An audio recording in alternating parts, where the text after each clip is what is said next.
I love the use of the Catio, the familiar characters, the new cast members, additional in-depth views of the environments and habitats within and outside the city. You are hereby initiated into Rated Exploited.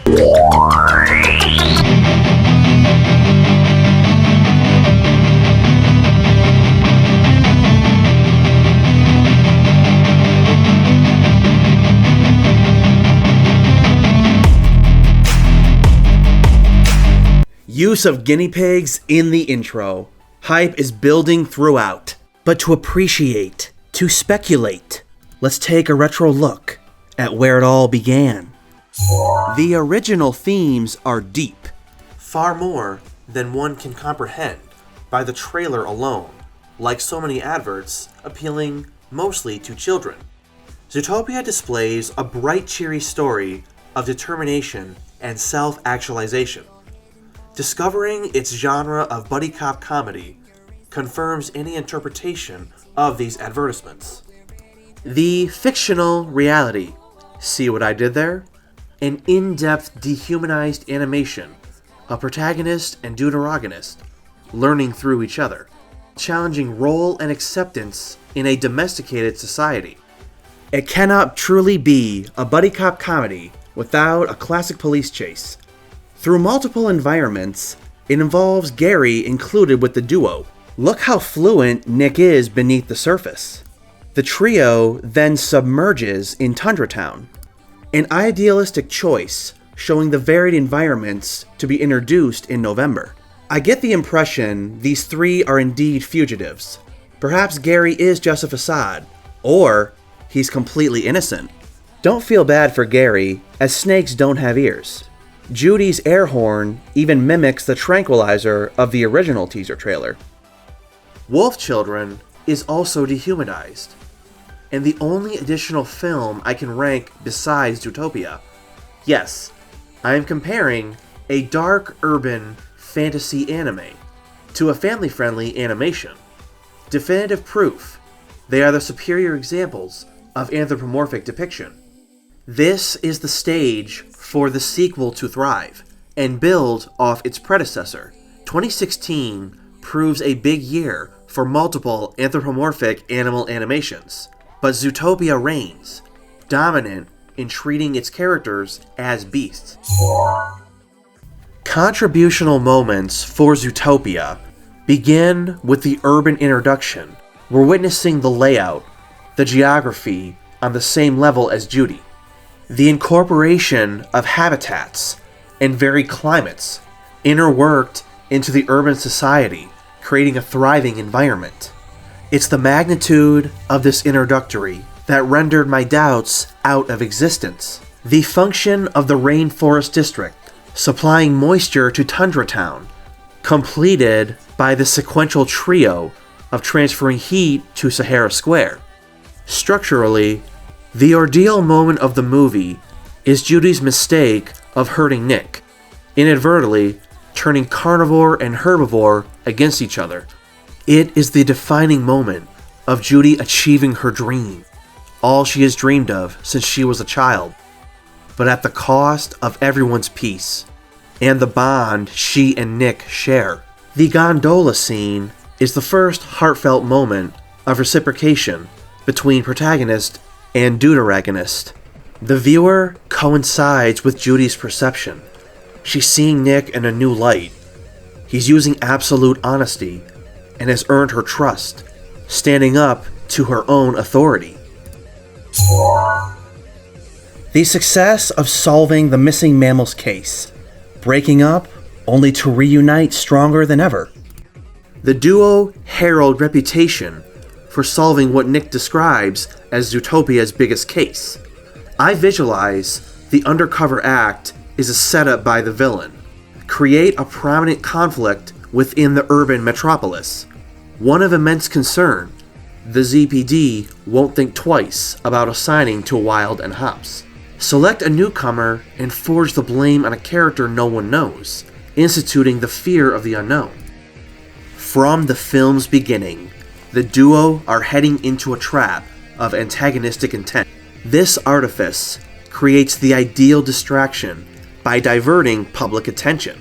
The villain takes full advantage, as planned in the beginning. Ultimately, they could be the prime instruments of dishonoring the ZPD, ruining its reputation and trust of its citizens. I visualize this scheme driving Nick and Judy into the wild as fugitives. Within the ordeal of the movie, Nick and Judy grasp with the loss of their dream, livelihood, reputation, and home. With no ZPD or dependents to serve and protect, being driven out with no refuge or ally, the duo have only each other. Without distraction or duty of pressure, the couple inadvertently see each other in a new light. Mental and emotional clarity run free, solidifying romantic connection. Blindsided, the scene is interrupted by new characters, sporting varied attire, grooving out into a breakdance. The zebra cosplaying as Vader is accurate, as Anakin couldn't decide between black or white. I love how the individual rhinos are beach-balled into the air. Amongst candied cotton smoke, the trio are approached by a shrouded figure, radiating an antagonistic aura. The eyes are distinctively feline, but regarding the introduction of amphibians and reptiles, this renders as a proportional comparison. But I'm catching on to Nick's gesture, keeping his arm raised as they're approached by this supposed villain, not dropping his guard in defense of Judy throughout the entirety of this moment. Before the original, I had little exposure to the buddy cop genre. The primary subgenre of the movie hides its message amongst its societal depth. Trailers detail the fun-filled aesthetic, perfected by generations of Disney. Kids receive a movie to empower their attention, but adults are greeted to the lore and emotional impact hidden behind these illuminated adverts. In comparable fashion, I experienced both sides of Digimon Tamers when watching as a kid and then an adult. I know the kids of 2016 will have a new outlook on the sequel. I was a child with the advent of Toy Story. 15 years later, Toy Story 3 strikes with the momentum of a feather through stone, making a matured connection from Zootopia into its sequel, building off themes of race, prejudice, segregation, and societal class. How can I relate the introduction of reptiles? Who is Zootopia left to trust when the police department is rebelled from authority? My mind ventures into a rogue group, the same villain who falsely frames and dishonors the ZPD in a heroic facade to divert public trust. Who can one turn to? From the smallest of rodents to the largest of pachyderm, it creates desperation out of hopelessness. My hypothesis is a relevant and familiar one. Visualize the villains as a group of reptilian outlaws forced out long ago by authority of the ZPD.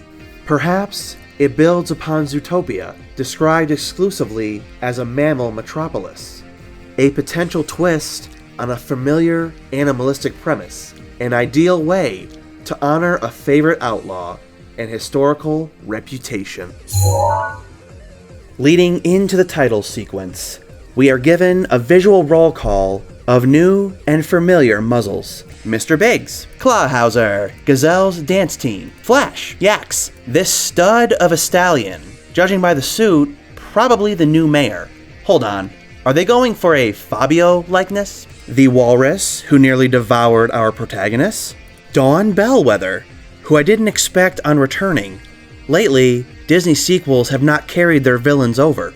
Our new Beaver Nibbles, I expect her to play a larger role, appearing in our first clip and prominent throughout the teaser. This Lynx appears to maintain a winter coat. Perhaps they live within Tundra Town. Finally, a character sporting a name tag. However, Grisby sports a badge, one that doesn't match the ZPD.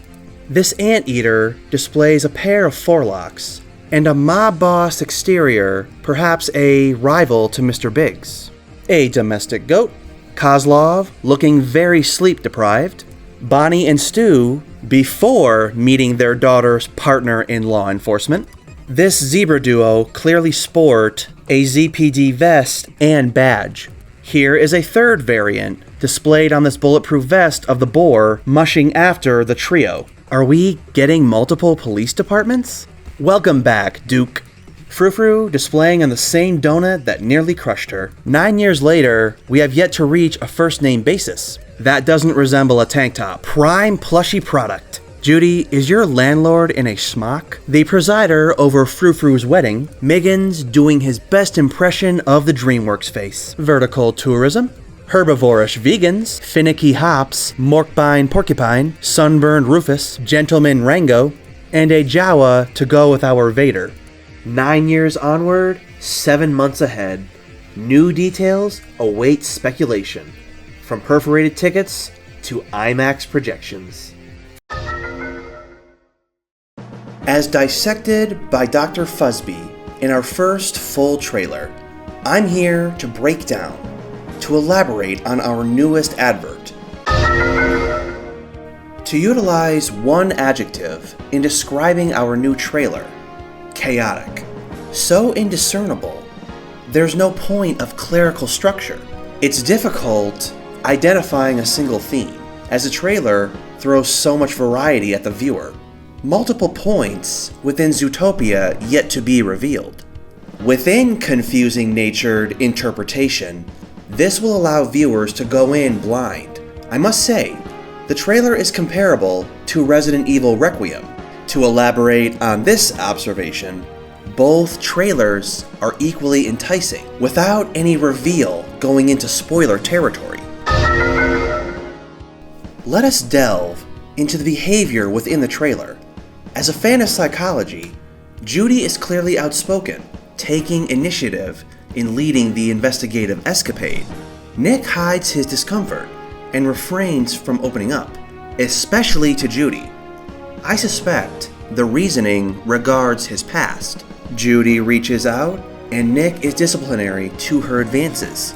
He feels for her, but I get the impression he fears the effect of their affections, what public may interpret, and even their families. Hops and Wilde? Wilde and Hops, the dream team. Wilde Hops achieving a multi-layered contrast.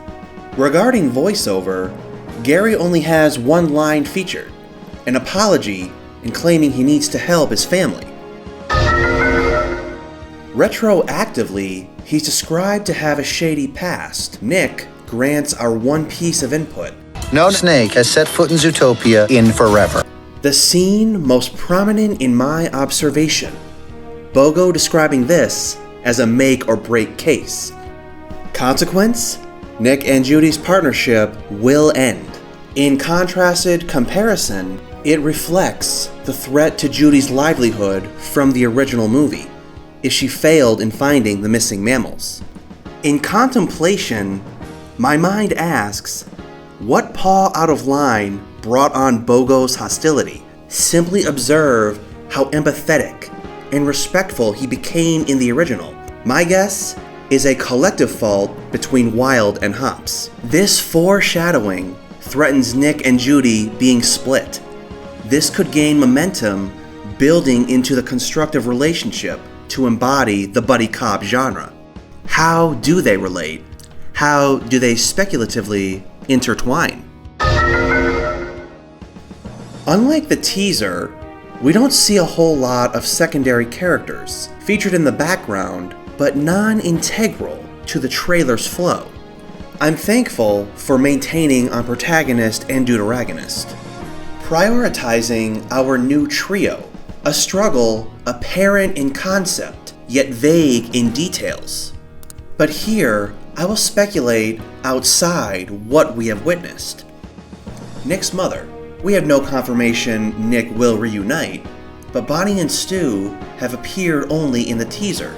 I bet Nick is more afraid of his mother's reaction to his feelings for Judy. Despite that Bonnie and Stu accept and collaborate with carnivores, their daughter being in love with one is a new foreign level. Have you seen the storyboard involving the apartment scene? Sweet cheese and crackers, he's your boyfriend. So, Dad. Can I call you Dad? I was worried about you coming here in the first place, and now you're lying and other things. There you go. Go on home. Make another baby. Honey, just to clarify, he's not your boyfriend, right? Out. I'm thankful for Disney's decision not sharing any more of our Cowl individual. Only one appearance beginning with our teaser. Whether he's a villain or a villainous facade, we are in need of only a taste before the movie's release. Our first teaser from the original film features a voiceover of Jason Bateman detailing on the world inhabited within the movie. The sequel, a police chase music video. The full Zootopia trailer is narrated and details Judy's rise as the first rabbit cop, emphasizing the citywide case and limited time to solve it. Our new trailer for Z2 features no narration, prioritizing establishing the struggle between Nick and Judy, their relationship, and how it affects their career. We know Gary is the fugitive. Failure in cracking his involvement guarantees the severance of Wilde and Hops. They carry their success of Zootopia's biggest described case, Nick with the beaver and Judy before the counselor. Curious how they maintain this undercover charade with such noteworthy openness.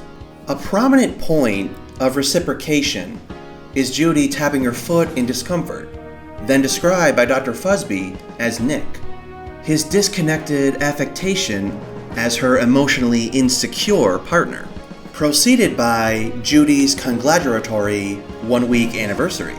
Upon Bogo's assignment, Judy and Nick, for the first time, dictate themselves as Hops and Wilde and Hops.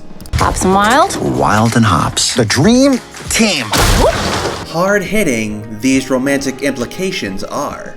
There's a noticeable upgrade in frame rate, especially when animals are talking, achieving a cartoon aesthetic while maintaining realism.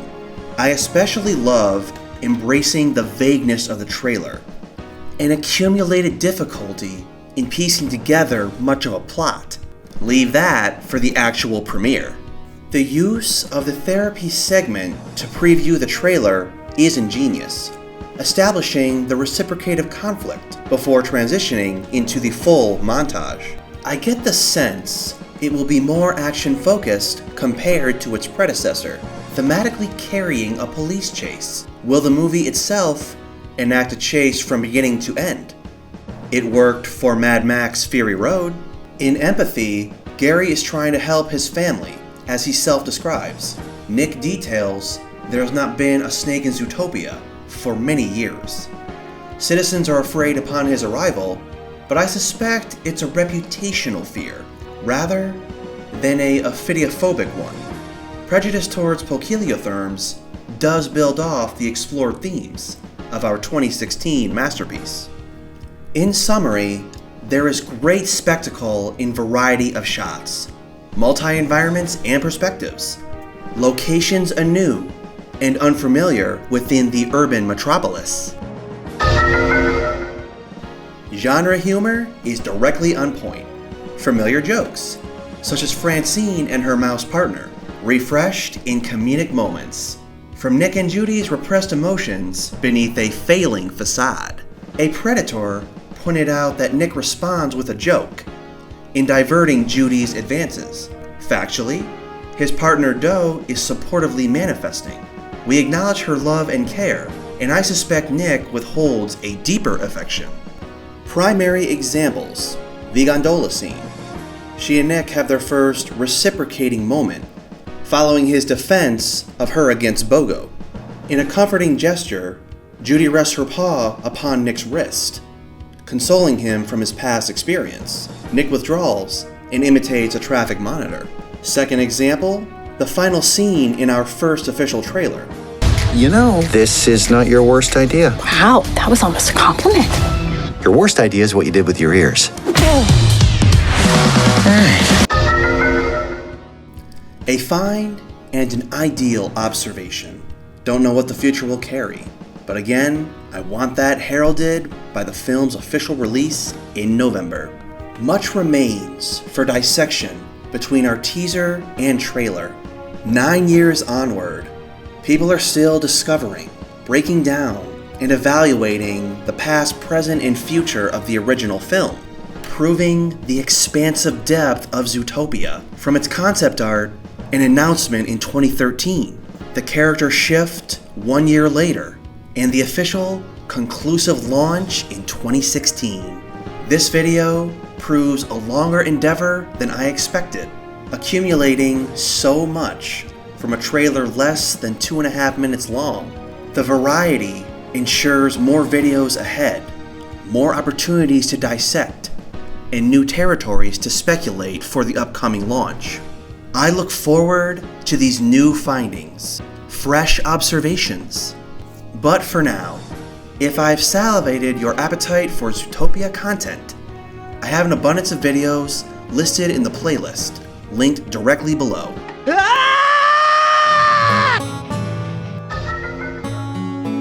While we approach our 10th anniversary, a full decade from the original, Zootopia celebrates its Zootennial, its 100th anniversary. Easily the best trailer amongst the trio. It's like deciding who do you like more, Nick, Judy, or Gary. The trailer builds hype, with enticing moments to encapsulate the film without major spoiler. I look at older trailers, such as The Lion King from '94. I'm thankful Zootopia 2 is not treated as such.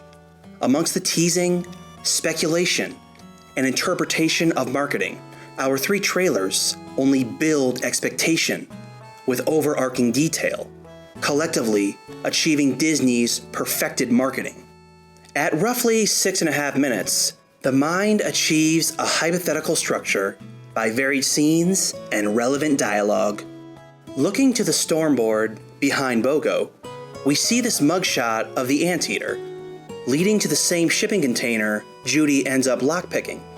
I bet this is the case that broke Bogo's respect for the duo, resulting in one last chance.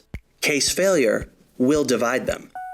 Despite Bogo becoming empathetic toward the duo when they solved the missing mammals case, Zootopia 2 picks up shortly afterwards, so this case must be high profile. The same reason for therapy. Concluding therapy, Bogo offers this one last chance. Both agree they are a great team, emphasizing the need in proving to everyone else, solving Gary's case being the primary and final chance of remaining together. To find Gary, Wilde and Hobbs are undercover at the Zootennial Gala, detailing that perimeters are set with expectation that Gary will show. Upon Judy confronting him, he bears a locked manuscript by explaining he must set things right. I figure he came to retrieve this evidence, which bears the habitats of Zootopia. Upon Judy's confrontation, she displays the familiar empathy developed for Nick and predators originally in the film. Nick knocks him out, but I suspect this natural distrust from a life as an urban vulpine. His suspicion is in the right place, but I dearly hope it's the same for Judy's empathy. The moment Judy decides on protecting Gary, Nick follows despite his own apprehension.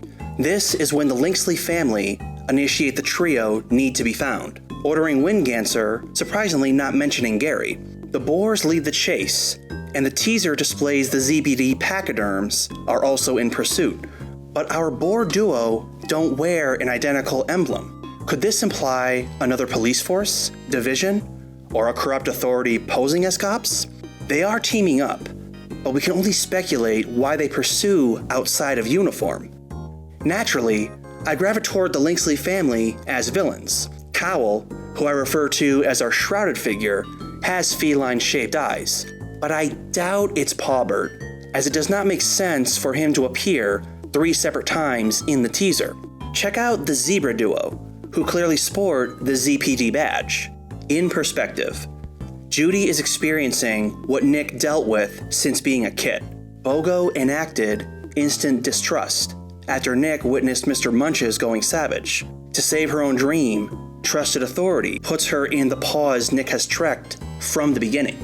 As described by Nibbles, the reptiles of Zootopia live a clandestine life, clearly in the depths below the metropolis. For Nick to say, "No one has seen a snake within the city in forever," indicates they have not surfaced in generations. But here, my mind recalls Gary's words. Snakes aren't the bad guys. I have to set things right. And when I do, my family will finally be able to come home. Detailing to Judy that his family can finally come home. Naturally, this implies there are no snakes in Zootopia in the current generation. Another observation, Nibbles delivers no apprehension in helping the duo, reassuring she's the gal to find reptiles. She's easily our in-universe Wild Hops fan, accentuating her love for the duo. Good luck! I love you! And flirtatious gestured butt smack. Truly, Judy's expression is one of terror. As for Nick, oh hell no. With knowledge of their missing mammal's reputation being in league with the reptiles and their home, and maintaining their low profile, she therefore trusts Nick and Judy by reputational aid for the predators. Accumulating the case, Gary's motivation, the tension between mammal and reptile, the only ones Nick and Judy have for reliance is each other. In clarity, the city has been turned against them, the acknowledged trope of us against the world. The tundra skyline, this moment is comparable to the gondola scene of the original trailer. We have the Zootopia skyline amidst a sunset, with Wilde and Hops sharing a heartfelt moment. Nick's expression, one of devotion. At first, I acclimated his expression of sadness and regret, yet I interpret this as a glare of reciprocation. Look at Judy's stance. She is intently listening to her partner, manifesting no judgment, no regret. Here, I think Nick is opening up to her on his past, she being the lone one he trusts with divulgence. Perhaps why he has no family ties. If he were to lose her, he would have no one. Time to go metaphorical. This divide within the snake shack will separate them. I expect, however, it will be more than a physical divide. They will break their deep connection by internal conflict, reciprocated by plot. But if a snake drew them apart, I can only expect him to reunify. Take note of the basilisk lizard, making a comparison from mammal to reptile. Judy bears the same manuscript that first appeared with Gary. I can fathom this as the movie's MacGuffin, a revelation, a truth, bringing the movie together. This may draw a divide far worse than mammal to reptile, far more extensive than Nick to Judy. I knew it. We can only take familiarity from behind the scenes to before the screens. I absolutely love analytical dissection, but I have applied what I understand according to plot, story structure, and familiarity with the movie. From here, it's all speculation based off the marketing and promotion. But in my previous video, I broke down the original movie with full expectation of the buddy cop format, but my findings transitioned into a different yet familiar genre. From here, I will converge the plot structure and body, while making this additional genre relevant to Zootopia. I base these findings from Pamela, a writer upon Noveler Reading Room. She breaks down this specific genre, and I will use her structure to outline these details within the story of Zootopia. Her article is linked below. Make sure to check it out for a full comparison to the movie. The setup. Judy's aspirations as protagonist, to become the first bunny cop. Jumping into the cityscape, the next plot point is the meetup. Judy and Nick meet in a personality clash regarding their species identity and urban role. The genre sets up their clashing lifestyles between herbivore and carnivore. The complication, illustrated when Judy takes on the missing mammal's case, at the risk of resigning in result of failure. This leads into the middle hook, where protagonist and deuteragonist are forced to work together. The missing mammal case is what forces the duo to form their buddy cop role. Against each other's will, both committed to their external goal, while creating tension. At the turning point, according to Pamela, despite the conflict with their false belief or external goals, your protagonist and deuteragonist will grow closer. This brings the conflict between their internal and external goals into sharp focus. Developing the relationship will put the external goal in jeopardy, forcing them to reevaluate its importance. In this section, you should explore the connection between your characters and determine how their deepening connection will manifest. This is when your readers will have their patience rewarded as the two finally take a step forward in their connection. This manifests by Judy passing the application to Nick, with his expression of finally finding someone to believe in him. This directly leads into the point of the crisis. Despite the reciprocation, their union is threatened by the press conference, the unintended consequence of turning herbivore against carnivore, described by Pamela as the false belief surfacing into breakup. She then concludes the plot structure with the happily ever after. Their relationship is mended, and Zootopia is bettered by their efforts and strife. Judy's dream of being a bunny cop and Nick's acceptance role unify into the same result. That is the entirety of the rom-com structure, from beginning to end. I failed at finding cohesion with the buddy cop format, but this is what I love about Disney. 9 years later, I'm dissecting one film marketed to kids and families. Generations perfected story structure format, from hero's journey to romance. If you are in need of better confirmation, Pamela's article on the rom-com structure is linked below. It's what I use to break down the movie and produce both of these videos. Read her outline and find the familiar formula adapted into Zootopia. If you have an unsatisfied craving for more Zootopia, the newest entry is only one within my playlist. My additional endeavors are linked below. For now, thank you for your part in this rated exploited endeavor. To the film receiving dissection and analyzation nearly 10 years later, this video is to your dedication. I do favor the Turtle Guard. Using his shell as a hidden door recalls memories of Gryffindor. Then we witness a heavy amount of blacklight heat lamps to accommodate poikilothermic beasts. It portmanteaus the underground bar trope associated with the cop genre. Disney brilliance. Check it out. We have a Darth Vader cosplay in the teaser and a Star Trunk marquee in our final trailer. Thankful I am of the in-universe variants.